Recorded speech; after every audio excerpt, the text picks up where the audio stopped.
Mendukung terwujudnya pariwisata berkualitas, peningkatan kualitas prasarana dan sarana serta produk wajib dilakukan sesuai dengan permintaan wisatawan dan selera wisatawan, serta perkembangan zaman.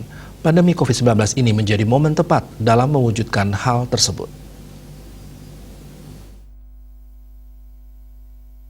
Akademisi Pariwisata Universitas Udayana Dr. Iputu Anom S.E. Empar mengatakan, selain jumlah kamar hotel, usaha bisnis pariwisata lainnya seperti rumah makan, transportasi, biro perjalanan, souvenir, dan sebagainya sudah melebihi permintaan dibandingkan jumlah wisatawan yang berkunjung ke Bali.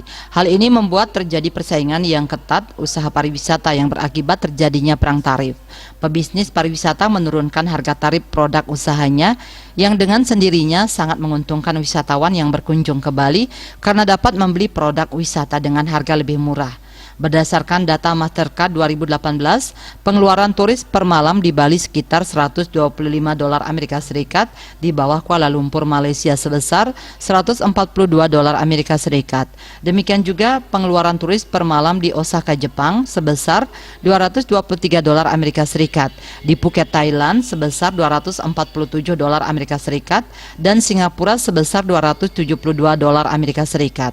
Hal ini dikatakannya sesuai dengan argumen Menteri Koordinator Bidang Kemaritiman dan Investasi Menko Marves Luhut Binsar Panjaitan beberapa waktu lalu yang mengatakan pengeluaran turis di Bali masih lebih rendah dibandingkan dengan pengeluaran turis di Kuala Lumpur.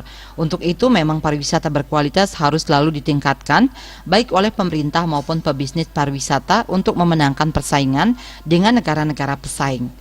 Peningkatan kualitas prasarana dan sarana serta produk wisata yang terdiri dari atraksi wisata, aksesibilitas, amenities, ancillary atau 4A wajib dilakukan sesuai dengan permintaan wisatawan dan selera wisatawan sesuai perkembangan zaman. Dengan adanya peningkatan kualitas serta diversifikasi produk-produk wisata, tentu mampu meningkatkan lama tinggal wisatawan serta meningkatkan pengeluaran wisatawan.